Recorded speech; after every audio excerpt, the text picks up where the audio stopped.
Mais d'abord, il existe un fonds qui indemnise des victimes de pesticides et il a enregistré une hausse sans précédent des demandes, plus 43% en un an.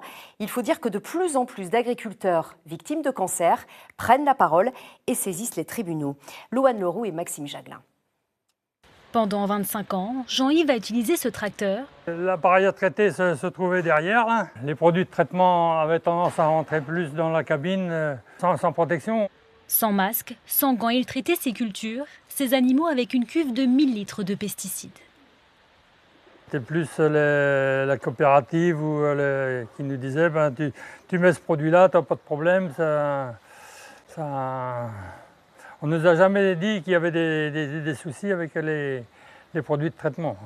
Mais les problèmes arrivent en 2020 où une prise de sang révèle un cancer de la prostate agressif.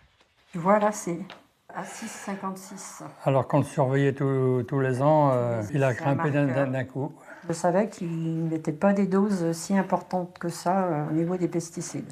Donc je ne vois pas pourquoi ça tombait sur lui, à vrai dire. De toute façon, faut se battre. Son cancer est reconnu comme maladie professionnelle, avec un taux d'incapacité estimé à 35%. Mais pour lui, c'est insuffisant.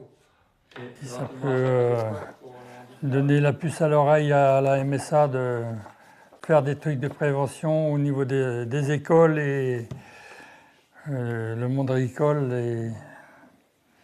Parce que bon, c'est vraiment une bombe à retardement que j'ai du mal à accepter.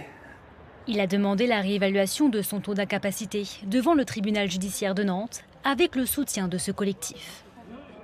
Nous, on est passé par là, on a connu ces choses-là, donc on est avec Jean-Yves. Ça bousille des vies, donc toutes ces maladies elles sont dues à des produits qui ont été autorisés officiellement. Donc la responsabilité, elle est d'ordre public. Le délibéré est attendu le 6 mars prochain. Ce chiffre